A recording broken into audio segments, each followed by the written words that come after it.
अस्सलाम वालेकुम। प्रोग्राम 10 में खुश आमदीद। मैं हूं इमरान सुल्तान। नाज़रीन, माह रमज़ान में हमारी पूरी कोशिश रही कि जनाब हेल्थ केयर सेक्टर के अंदर जो NGOs, जो पब्लिक प्राइवेट पार्टनरशिप के तहत इदारे काम कर रहे हैं और जो फलाही काम है, चैरिटेबल ऑर्गेनाइजेशंस भी काम कर रही हैं, चाहे वो हेल्थ के हवाले से हो, एजुकेशन के हवाले से हो, उनको इस प्रोग्राम में मदऊ करें, क्योंकि आपके डोनेशन का, आपकी ज़कात का और पूरे साल आपके अतियात का जो इंतहाई बेहतरीन मसरफ़ है वो इसी तरह के इदारे होते हैं। बात सिर्फ इतनी सी है कि एक एहसास करने वाली बात है कि वसाइल का ना होना कभी भी किसी के इलाज में रुकावट ना बने। ये मेरी और आपकी, हम सब की जिम्मेदारी है।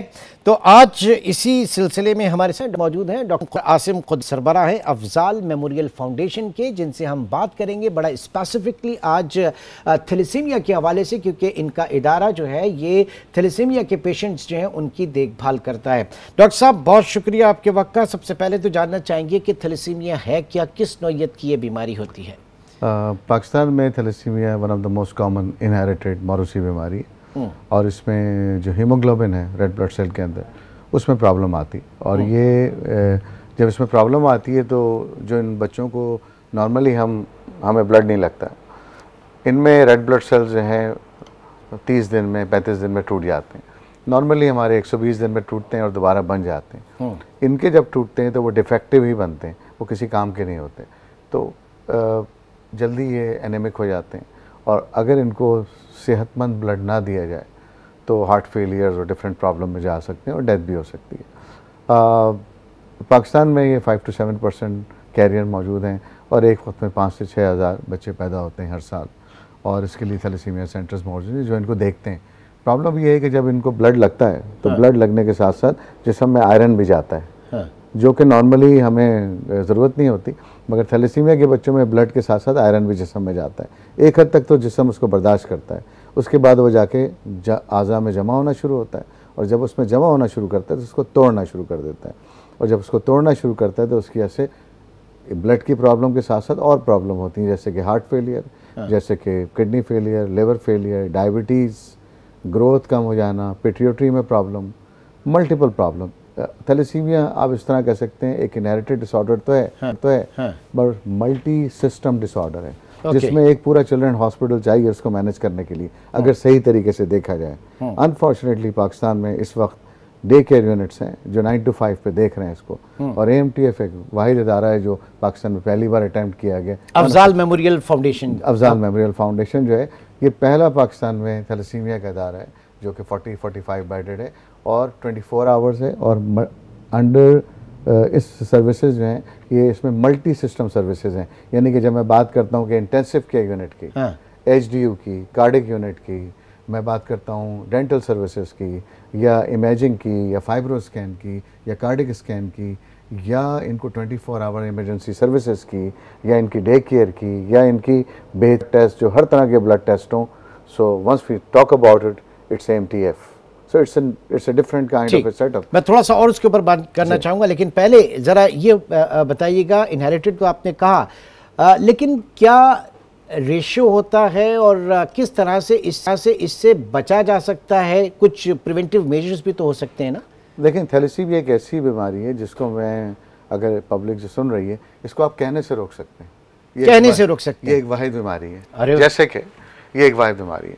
2 कैरियर्स जो हैं अगर वो ये बात सुन रहे हैं और उनमें अपने शादी करने से पहले अपनी टेस्ट करा लेते हैं, मियाँ बीवी या मियाँ बीवी जो भी है, कपल्स, अगर वो उससे पहले अपने आप टेस्ट करा लेते हैं और उनमें से एक भी अगर कैरियर नहीं है, it means they are on the green signal. Okay. और अगर दोनों कैरियर हैं, they are on the red signal. Okay. और अगर एक कैरियर है तो फिर शादी कर लें, फिर उसमें थैलेसीमिया मेजर का बच्चा पैदा नहीं होगा। ओके, यानी अगर दोनों नहीं है, वेल एंड गुड, दोनों में से कोई एक है फिर भी ठीक है, लेकिन अगर दोनों कैरियर हैं तो फिर वो डिजास्टर। तो मैं हमेशा ये बात करता हूं कि crossing on the red signal and the green signal, क्योंकि हम रेड सिग्नल पे क्रॉस करने के आदी हैं इस मुल्क में, मगर हमें समझना चाहिए कि रेड सिग्नल पे क्रॉस करना थैलेसीमिया में ऐसा है जब दोनों कैरियर जो हैं वो पॉजिटिव हैं, दे शुड नॉट। वो जो कजन्स मैरिजेस जो कही जाती है, देखिए कजन मैरिज का जो कॉन्सेप्ट है ये आज मैं आपको समझा दूं, ये गलत है।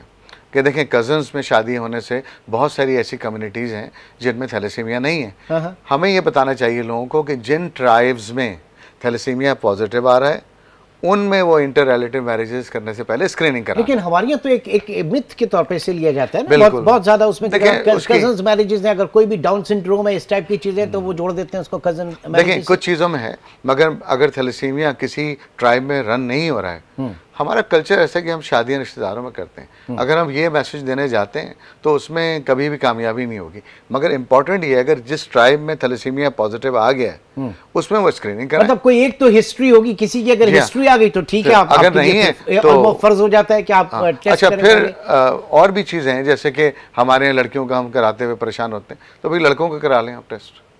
ठीक है, बिल्कुल, अगर खुदा ना खास्ते लड़की में है लड़के में नहीं है तो कोई तो और अगर हम टेस्ट कराना चाहते हैं तो एक बार वॉइस का करा लें।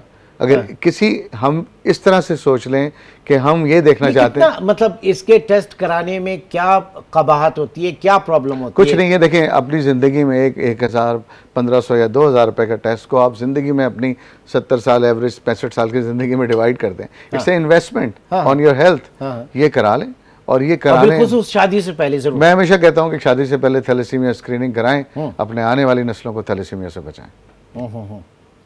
ये रुझान वैसे है, लोग कराते हैं। देखिए पहले अब अल्हम्दुलिल्लाह with the passage of time ये चीज़ें आ रही हैं, लोग बार बार बात कर रहे हैं। आज आपने बुलाया, इस तरह और भी जगह पे वेन्यूज़ इस तरह के हो रहे हैं, मगर still it's lot to do. और हमें ये बार बार ये बात करने की ज़रूरत है और गवर्नमेंट लेवल पे नहीं, आप वजह कह रहे हैं कि ये मर्ज जो है ये कहने से रुक सकता है। बिल्कुल, देखें ये कहने की बात है। अगर मैं आज इस प्रोग्राम में कह रहा हूँ और 2 लोग ये बात समझ रहे हैं और वो अपना कैरियर टेस्ट करा लेते हैं और उनको पता लग जाता है कि वो कैरियर हैं और वो अगर अपनी शादी कपल्स में इस तरह के नहीं करते तो ये बीमारी कहने से ही रुक रही है सिर्फ। ठीक है, वेरी राइट, वेरी राइट। खुदा न खास्ता जिनको हो जाता है फिर उनकी अगली जिंदगी किस तरह की गुजरती है? ये एक बड़ा, क्या इसका सिर्फ ब्लड की मुंतकली जो है और हर महीने वटेवर जो भी उसका पीरियड है वो इस ज़िंदगी ताहयात एक रूटीन लाइफ है? देखें ये एक बड़ी तकलीफ देह अमल है और अल्लाह ताला इसमें किसी को ना डाले। मैं इन बच्चों के साथ तकरीबन 98 से तो तकरीबन 26 साल से मैं इन बच्चों को देख रहा हूँ। जो 10 साल के थे वो 36 साल के हो गए, जो 5 साल के थे अब वो तकरीबन 30 साल के हो रहे हैं। विद सेम रूटीन ट्रांसफियंस, अपनी क्वालिटी ऑफ लाइफ भी बेहतर करें। क्वेश्चन ये है जिस दिन इन किसी वालदेन के यहाँ थैलेसीमिया डायग्नोस हो जाता है उसकी ज़िंदगी चेंज हो जाती है उस दिन क्योंकि उसके 3 बच्चे और हैं या 2 बच्चे और हैं, वो स्कूल जा रहे हैं, ये बच्चा स्कूल नहीं जा रहा। वो 2 बच्चे जो स्कूल जा रहे हैं और एक बच्चा घर में मौजूद है, उसके बैग में दवाएं हैं, उसके बैग में कुछ टैबलेट्स हैं और उसको पता है कि उसने बैग लेके day care unit thalassemia centre जाना है। और वो बच्चे हैं जो स्कूल जा रहे हैं, वालदैन जो एंड में मदर है वही रह जाती है काम करने के लिए, वो उन बच्चों को स्कूल भेजती है, इसको लेके जाती है। एंड देन 5 साल की उम्र तक वालदैन को संभालना होता है, 10 साल की उम्र में जाके वालदैन के साथ बच्चे को संभालना होता है, 15 साल की उम्र में बच्चे को ज़्यादा होता है और 20 साल की उम्र में बच्चे के साथ साथ फिर वालदैन को संभालना होता है। It's a very traumatise situation. मैंने यूनिवर्सिटी कॉलेज लंदन से इसमें मास्टर्स किया था। I am the only fellow here in Pakistan. मगर मैं इन बच्चों के साथ जुड़ गया और मैं आपको बताऊं ये बड़ी तकलीफ दे। मैं इस वक्त ये बात करते हुए ये सोच रहा हूँ कि एक बच्चा जो घर में बैठा हुआ है उसकी माँ के लिए कितनी तकलीफ दे बात है कि ये वो जब अपने बच्चे के लिए सोच रही है कि ये बच्चा क्या सोच रहा होगा अपने और भाइयों के साथ, वाई मी, मैं ऐसा क्यों। और वो बच्चे जो जा रहे हैं और उसके बाद जब वो हॉस्पिटल जाता है वो इतना पेनफुल है कि जब उसको एक प्रिक होती है और उसमें ब्लड ड्रॉ नहीं होता या कैनुला नहीं लगता and the second prick goes, मैं अपने बच्चों का कभी कोई हम जाते हैं वैक्सीनेशन कराने, मतलब इट्स वेरी डिफ़िकल्ट, हम जबकि हमें पता है कि ठीक हो जाएगा, इट्स वेरी पेनफुल कि एवरी 15 डेज पे you have to have 3-4 pricks. It's very very painful. और जब आप समझते हैं मैं जुड़ गया इस काम में इन बच्चों के साथ, they become my friends, I become their friend, मैं एक फैमिली बन गया इनके साथ और मैं कहीं ना कहीं इमोशनली इनके साथ अटैच हो गया। It's very very painful, it is very painful. मुझे आपकी आंखों में नजर आ रहे हैं सर। यकीन माने कि मैं इससे पहले आपके अफजाल मेमोरियल ट्रस्ट जो है, मैं मेरे ख्याल से कोई 8-10 साल पहले मैंने एक प्रोग्राम किया था। मैं गया वहाँ पे जाके लोगों से मिला, देखा। मैं नहीं कर पा रहा था प्रोग्राम। मगर आप देखेंगे इस पूरी तकलीफ में जो सबसे बड़ा फ़ायदा ये हुआ कि पेशेंट जो बेनिफ्री है उसके लिए आईसीयू बन गया, एचडीयू बन गया, उसके लिए 150 लोग काम करने की खिदमत में लग गए उसके। और आज ये 24 आवर्स का पाकिस्तान का पहला प्राइड है, सिंध का प्राइड है, और कि जो 24 आवर सर्विसेज दे रहा है। अनफॉर्चुनेट ये है कि इसको इस तरह से लोग, जिस तरह मैं चाहता हूँ कि ये आगे और एक्सटेंड हो, अनफॉर्चुनेट है कि हम इसको नाज़रीन, मैं ये समझता हूँ कि हम कहते हैं ना कि डॉक्टर्स जो हैं वो बड़े शकीकुल कल्ब होते हैं और बहुत उनका मजबूत दिल होता है। डॉक्टर खुदवाई इस वक्त जब मुझसे बात कर रहे हैं, यकीन माने इनकी आंखों में आंसू हैं, और मैं भी शायद बात नहीं कर पा रहा क्योंकि मैंने ऐसे को देखा है। हमारे अतराफ में इस तरह के बच्चे हैं, तो खुदारा शादियों से पहले टेस्ट जो है ये ज़रूर करवाएं, क्योंकि इसी से इन टेस्ट की बदौलत जो है इस मर्ज को इसको रोका जा सकता है। अदरवाइज खुदा न खास्ता अगर दोनों कैरियर है तो फिर आप क्यों जानते पूछते एक तीसरी की ज़िंदगी भी तबाह करने पे तुले हुए हैं। एक छोटा सा ब्रेक लेंगे, ब्रेक के बाद दोबारा मिलते हैं।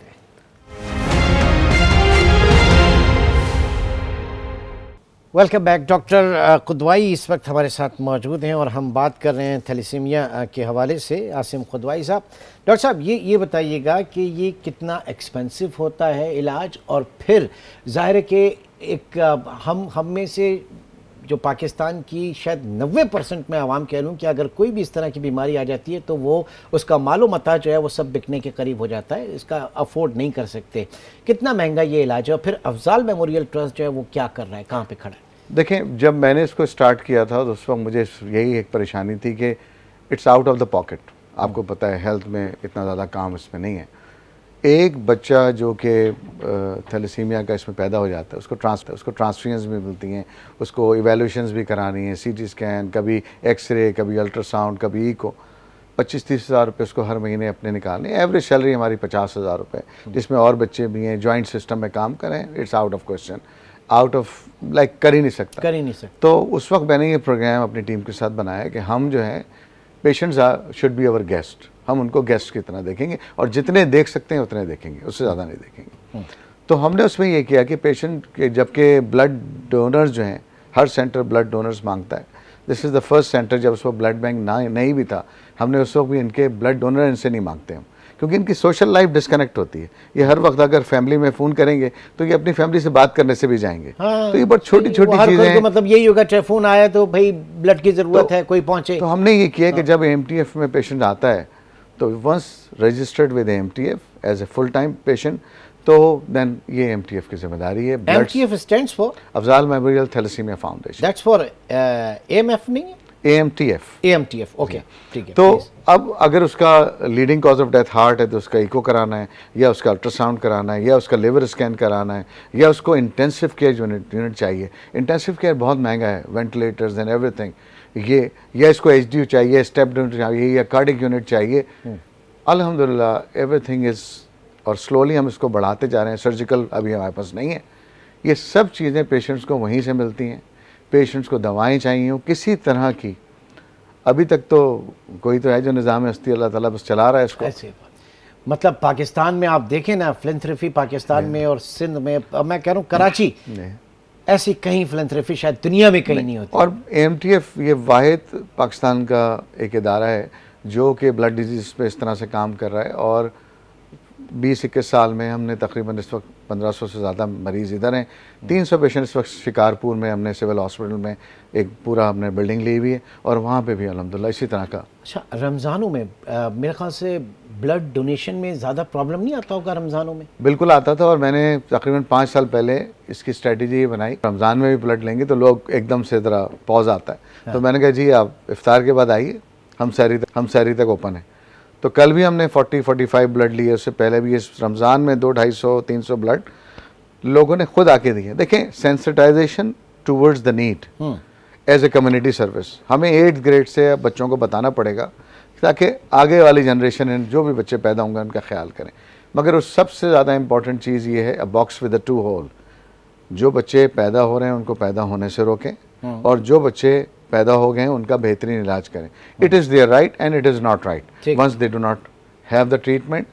और जितने और सेंटर्स हैं उनको जो सर्विसेज चाहिए वो हमारे साथ जुड़ें, हमारे साथ मिलके। मैं डोनर्स जो हैं और इंटरनेशनल डोनर्स हैं, मैं सबसे ये बात करता हूँ कि भाई चैरिटी जो बड़े ऑर्गेनाइजेशंस हैं हम उनको तो देते हैं, charities become a brand now Pakistan में, और कि हम इसको देते हैं। छोटी ऑर्गेनाइजेशन भी बहुत काम कर रही हैं, इनको भी थोड़ा कंसीडर करें प्लीज़, इनको भी देखें। इसमें जो हमारे यहाँ कॉर्पोरेट सेक्टर में CSR एक्टिविटीज़ हैं वो काफ़ी एक कंडीशनड है, तो वहाँ से कोई सपोर्ट वगैरह? CSR सपोर्ट अब थोड़ी सी हमें अल्हम्दुलिल्लाह शुरू हुई है, मगर जब पाकिस्तान का आम आदमी सपोर्ट करेगा, जब आम आदमी इस बात को आम आदमी को तो पहले मैं यही कहूंगा कि भाई शादी से पहले टेस्ट जरूरी है, बस शादी वहां से से पहले आप समझे कि आप इस मर्ज के खिलाफ एक जिहाद के लिए तैयार देखें। इट्स ये आप इस तरह सोच लें कि आप अपने आप को ये देखना चाह रहे हैं कि आप इस कैरियर फ्री हैं, बस इसलिए करा लें कि आप कैरियर फ्री हैं, that's fine.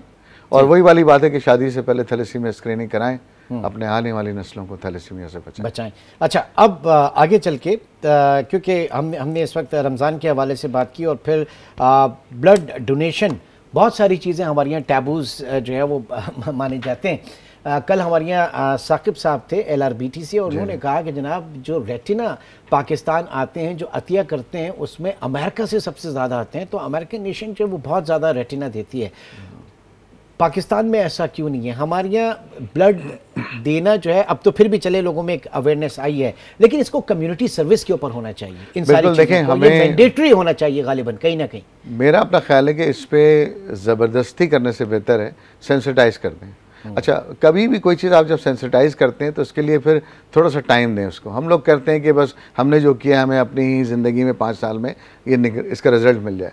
Sensitization of the community towards helping each other, और उसमें यही है कि आप ग्रेड 8 से बच्चों को समझाना शुरू करें, मैट्रिक में और 12 में, कि जब 18 साल के हो तो कम्युनिटी सर्विस में आ जाओ, हर 3-3 महीने पे ब्लड देना है। ये वेस्ट में क्या है? देखिए वहाँ पे ये थे ग्रेड 8 से वो सेंसिटाइज करना शुरू करते हैं, ग्रेड 10 में और ग्रेड 12 में, कि आप अपना वो लाइफ सेविंग भी वो जो है वो आपको आना चाहिए, और आप 18 साल की उम्र में जाके जैसे ही हों तो आप ब्लड दें। 18 कनाडा में 18 साल से 70 साल के लोग ब्लड देते हैं, हम तो यहाँ पे कहते हैं आप 18 से 55 साल में ही ब्लड दे दीजिए, और 4-4, 6-6 महीने पे दे दीजिए। वो तो 58 डेज़ पे तैयार होते हैं ब्लड देने के लिए, एवरी 58 डेज़ पे, 59 डेज़ पे या 2 महीने पे वो ब्लड दे रहे होते हैं, और फीमेल सबसे ज़्यादा ब्लड दे रही है। कोई एडवर्स इफेक्ट होता है उसके? नहीं, देखिए सबसे ज़्यादा फ़ायदा ये होता है कि बोन जो है वो नया ताज़ा ब्लड जल्दी जल्दी बनाना शुरू करती है, आपको और सेहतमंद खून मिलता है। और जो दूसरी जो चीज़ है जो सबसे इम्पॉर्टेंट है, जो आपकी इनर सोल है, आपकी विंडोज़ सोल की रिफ़्रेश हो जाती हैं। आप एक ब्लड देते हैं, उससे 4 लोगों की ज़िंदगी बचती है, क्योंकि इसके जो बाय प्रोडक्ट्स एक बॉटल से उससे पैक सेल्स निकलते हैं, उससे फ्रेश फ्रोजन प्लाज्मा निकलता है, उससे क्रायोप्रेसिपिटेट निकलता है, उससे प्लेटलेट्स निकलते हैं, 4 बैग बनते हैं उससे, और वो 4 लोगों की ज़िंदगी बचाते हैं। तो ये बहुत बड़ा एक काम है जिसने एक आदमी की ज़िंदगी बचाई, सदका जारिया है सर। और फिर ये कि सबसे इम्पोर्टेंट बात है, जिसको आप जानते नहीं हैं और वो आपको नहीं जानता, आप उसकी मदद करने जा रहे हैं, ख्याल करने जा रहे हैं, और उसको जब खून लग जाता है तो वो तो यकीनन दिल से दुआ देता है, इसमें कोई शक नहीं। गवर्नमेंट से क्या सपोर्ट? गवर्नमेंट इतना स्ट्रांगली इसको रिकग्नाइज मैं चाहता हूँ करे। जब हम कहते हैं कोई चीज़ बनती है और हम कहते हैं कि भाई ये सिंध का या पाकिस्तान का सबसे पहला 45 बेड इन पेशेंट सर्विसेज जिसमें प्रिवेंशन लैब भी है, सब कुछ है, तो फिर उसको इसी तरह रिकग्नाइज भी तो करें। फिर मैंने कई लोगों को कहा, CM साहब से कहा, गवर्नर साहब से कहा, मैंने कहा आप लोग विज़िट तो करें, बट कभी नहीं आए यहाँ पे विज़िट करने के लिए। मैं हेल्थ सेक्रेटरी और सबको मैं टाइम लेता रहा हूँ, मगर शायद मेरे लिए टाइम नहीं है, ऑर्गेनाइजेशन के लिए, मेरे लिए नहीं हो, AMTF के लिए टाइम। How misfortunate. अच्छा, जैसे ये एंटी पोलियो ड्राइव वगैरह चलती रहती है, तो इस तरह की कोई ना कोई चीज़, क्योंकि इससे हमें ख़त्म करना है, और ये वो बीमारी शायद जो शऊर के साथ ख़त्म हो जाए। मेरा ख्याल है कि frequent repeated pulses of sensitisation by different media programmes, जिसमें आपका प्रिंट मीडिया भी है, इलेक्ट्रॉनिक मीडिया भी हो, सोशल मीडिया भी हो, सब मिला के इस पे काम करें तो एक मोमेंटम डेवलप होगा। और वो कहते हैं ना, more it means more and more and more. आप करते रहें, तो जब हमने ये कोविड में किया, हमने ये टीबी के लिए किया, हमने ये पोलियो के लिए किया, हमने ये HIV के लिए किया, सबके लिए तो किया हमने। थैलेसीमिया के लिए क्यों नहीं किया? तो थैलेसीमिया के लिए हमें करने की जरूरत। ये बड़ा सवालिया निशान है हमारी हेल्थ मिनिस्ट्री के ऊपर। हेल्थ मिनिस्टर जो हैं उनसे हम दरख्वास्त करेंगे कि जो गुजारिशात हैं इस वक्त थैलेसीमिया के हवाले से डॉक्टर कुदवाई जो बातें कर रहे हैं उसको ज़रा सीरियस नोट पर लिया जाए, क्योंकि होता यह है कि जब कोई खुदा न खास्ता किसी के साथ कोई इस तरह का इंसिडेंट हो जाता है फिर वो अपनी ज़िंदगी उसके लिए वक्फ कर देता है, क्योंकि वो फीलिंग्स आती है ना उसको अंदर से इस तरह की। और नहीं, फिर इस तरह का जो मॉडल डेवलप हुआ है, हम जो ट्रेनिंग और ट्रेंड लोग हैं इस तरह के, इस मॉडल को आगे देखें। और इस मॉडल की एडॉप्टेशन हमने सक्खर में, शिकारपुर में की हमने, और वो हमने गवर्नमेंट स्ट्रेंथ के साथ की, उसमें उन्होंने सपोर्ट किया हमें उस जगह पे। मगर इस वक्त सबसे ज़्यादा पेशेंट कराची में जिनको 24 आवर सर्विसेज है, तो इसको एक्सटेंड करें, री इन्वेंटिंग द व्हील ना करें। एक चीज़ डेवलप हुई है, इसी को एक्सटेंड करवाएं ताकि कराची के लोगों को services 24 hour in patient services के लिए हम मना ना कर सकें। अभी हम 40 बेड पे हम उसको बढ़ा, यानी जब हम कहते हैं ना कि SIUT के अंदर लास्ट पेशेंट जब आएगा वो चेक होगा, उसके बाद स्टाफ वहां से जाएगा, तो यही चीज़ फिर थैलेसीमिया के हवाले से भी करें, क्योंकि अल्टीमेटली ये सब पाकिस्तानी है और ये तो बच्चों का मामला है, ये तो छोटे छोटे बच्चों का मामला है जिनके लिए इस वक्त ये बात की जा रही है। बहुत बहुत शुक्रिया डॉक्टर आसिम कुदवाई साहब हमारे साथ शरीक रहे आज के प्रोग्राम में। इस वक्त एक छोटे से ब्रेक की कॉल है और ब्रेक के बाद कुछ बात करेंगे बदतरीन परफॉर्मेंस की क्रिकेट के मैदान से। एक छोटे से ब्रेक के बाद दोबारा मिलते हैं। Welcome back. Try Nations champions trophy T20 के 5 मैचेस की सीरीज, और ये सब भयानक ख्वाब साबित हुए और इस पर एक मोहर सबत कर दी आज की परफॉर्मेंस ने। वनडे में भी आज पाकिस्तान को शिकस्त हुई और न्यूजीलैंड के हाथों, जिसने इस वक्त यानी कह सकते हैं कि कीवीज ने काफ़ी लोगों के करियर जो है वो दाव पर लगा दिए हैं पाकिस्तानी क्रिकेट टीम के। और आज के इस वनडे के जो इम्तिहान था पाकिस्तान उसमें भी नाकाम हुआ। 344 रन का टारगेट था, जिसके हदफ में 273 रन पाकिस्तान बना सकी। 73 रन से का एक टारगेट जो है वो 73 रन से ये मैच आज का हारा। गो के एक अच्छा कॉम्बिनेशन स्टार्ट दिया था, लेकिन उसके बाद आखिरी जो 7 विकेटें हैं वो सिर्फ 22 रन जोड़ सके, यानी एक बार फिर हमारी बैटिंग लाइन फ्लॉप हो गई। और सोने पे सुहागा जो आज गजब ढाया हमारी बॉलिंग ने, उसमें भी हम देख लें कि 43 एक्स्ट्राज जो है वो पाकिस्तान ने दिए, जिसमें 21 वाइड, 2 नो बॉल्स, 7 जो है वो बाय के रन और लेग बाय के 13 रन। इंतहाई नाकिस पर और शदीद मायूसी हम इसके ऊपर कहेंगे। क्या परफॉर्मेंस रही और आगे किस तरह से देखा जा रहा है इस मौजूदा टीम को, और क्या इन खिलाड़ियों का कोई मुतबादिल है या नहीं, फिर आगे PCB की स्ट्रेटजी क्या होगी, इन तमाम चीज़ों को हम जानेंगे। हमारे साथ मौजूद हैं स्पोर्ट्स एनालिस्ट नसीम राजपूत। राजपूत साहब, बहुत शुक्रिया आपके वक्त का। सबसे पहले आज की परफॉर्मेंस के ऊपर ज़रा अपना एक व्यू तो पेश कीजिएगा। आज नोहा रोएं, क्या करें आज की परफॉर्मेंस पे? आपने बहुत ही अच्छी बात कही कि नोहा रोएं या क्या करें, आज की नहीं। इमरान सुल्तान भाई, अगर आप पिछले 2 साल से पाकिस्तान की परफॉर्मेंस उठा के देख लें तो उसमें एक कंसिस्टेंसी तो छोड़ें, अब तो हम डेबेकल की जानिब जाते हुए दिखाई दे रहे हैं। जिस जानिब हम देखें तो फिर एक ऐसा लग रहा है कि हम ऐसे अंधेरे कुएं में जाते हुए दिखाई दे रहे हैं कि जिससे शायद कोई बचाने वाला भी दिखाई नहीं दे रहा। हमारी क्रिकेट का ये स्टैंडर्ड नहीं था जो क्रिकेट इस वक्त हम खेल रहे हैं। 5-4-1 हमें शिकस्त का सामना करना पड़ा। हम नए लड़के लेकर गए थे, वो नए लड़के कैसे थे, अब सारी दुनिया उन पर बात कर रही है कि अगर एक में 100 कर देते हैं, वो भी कोई एक शॉट ऐसा नहीं था कि जिसपे ये कहे कि जबरदस्त किस्म की हिट लगाई थी उन्होंने, लेकिन शायद ऐसा लगा कि माँ बाप की दुआएं बहुत थी, हसन नवाज 100 कर गए और पाकिस्तान मैच जीत गया।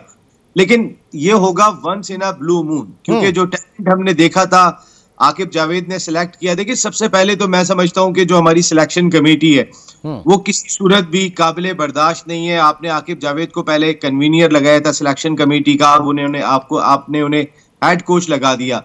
इमरान भाई, आप फैसले तो देखें। सुफियान मुकीम एक लड़का है, उसको आखिरी मैच आप खिलाते हैं जिसके बारे में कहा जा रहा था कि उसे चैंपियंस ट्रॉफी में होना चाहिए। हम एक स्पिनर के साथ गए, दुनिया 3 स्पिनर के साथ अपनी कंडीशन में गई थी, और जहां पे न्यूजीलैंड में फास्ट बॉलर्स राज करते हैं वहां हम 3 स्पिनर्स लेकर गए थे। अब सुफियान मुकीम भी थे और शादाब भी थे। Shadab out of the box कहां से आ गए, कैसे आ गए, किसी की समझ में नहीं आया। तो फिर पसंद ना पसंद का जो सिलसिला चल रहा था वो आज भी कायम है। और बात कर रहे थे कि रिजवान और बाबर की मौजूदगी में हमारी T20 टीम 160 रन की है, तो अब जो नया टैलेंट लाए हैं वो तो ऐसा लग रहा है कि हम 90 रन की टीम हो गए। तो ये तो पाकिस्तान क्रिकेट किस सिमत में जा रही है। आप अगर डोमेस्टिक क्रिकेट का हाल देखें तो फिर हैरान होंगे आपके, बहुत सारी ऐसी जगह पे हमारी फर्स्ट क्लास क्रिकेट भी खेली गई कि जहां पर ना तो ड्रेसिंग रूम था ना टॉयलेट था खिलाड़ियों के लिए। अगर हम इस तरीके से अपनी क्रिकेट को चलाएंगे, अंडर 19 जो बेस होती है वो हमारा इवेंट नहीं हुआ।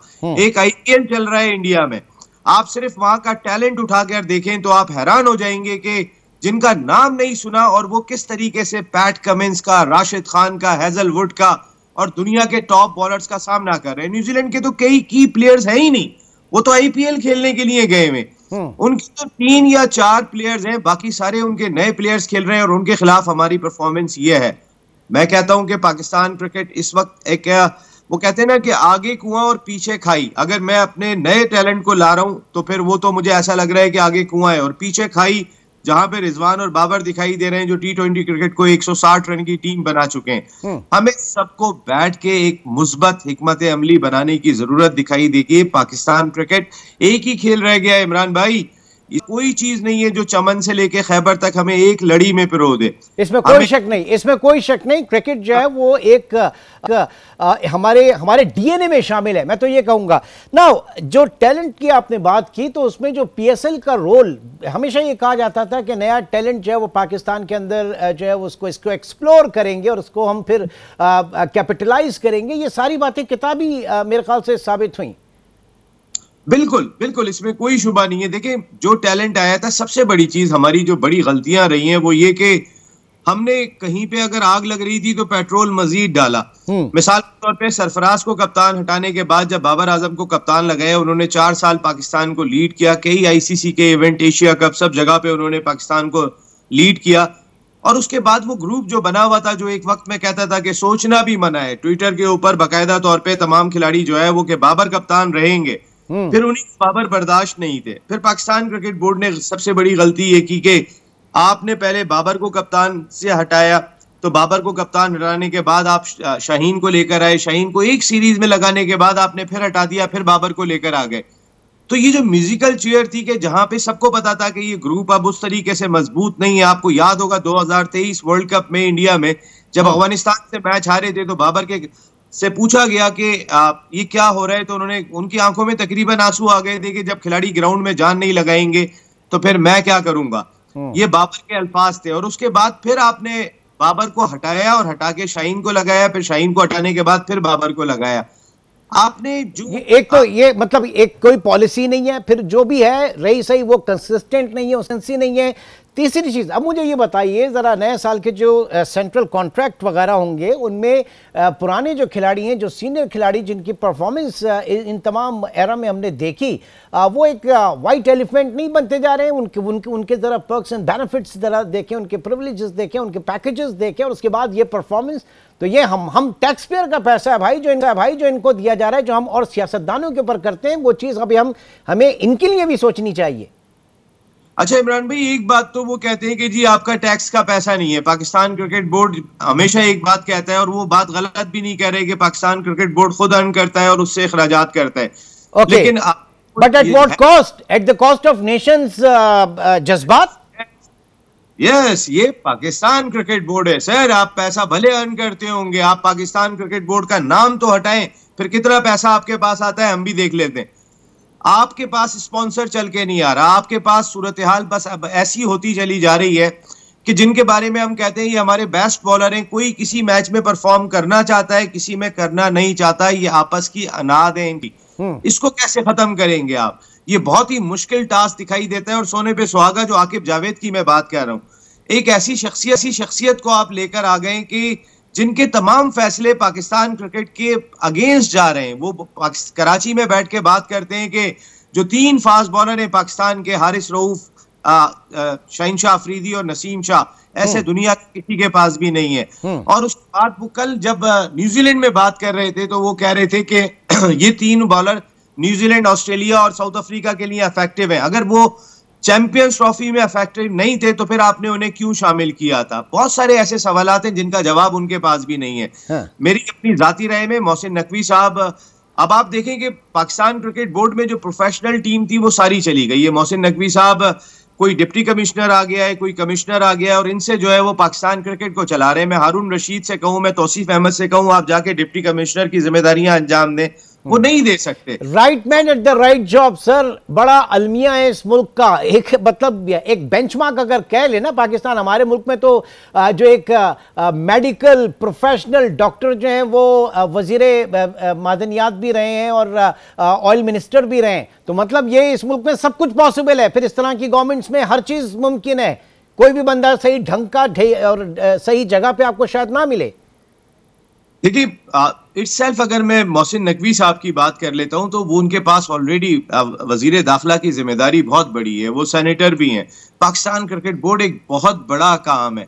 मोहसिन नकवी साहब बहुत मेहनत करते हैं। मोहसिन स्पीड जो ग्राउंड बन गए, चैंपियंस ट्रॉफी करा दी, आपकी एडमिनिस्ट्रेशन यहाँ पर दिखाई दी, लेकिन जहां पर टीम के मामलात है मोहसिन नकवी साहब पूरी तरीके से फेल दिखाई दिए। इसकी वजह यह है कि क्रिकेट चलाने के लिए जो लोग दरकार हैं वो एक एक करके जा रहे हैं। नदीम खान जा रहे हैं, समीउल हसन ने छोड़ दी, जिनका क्रिकेट का बैकग्राउंड था। अब आप कौन आके चलाएगा क्रिकेट? खुर्रम नियाजी आके चला रहे हैं, जो डिप्टी कमिश्नर रहे, वो क्रिकेट को चला रहे हैं।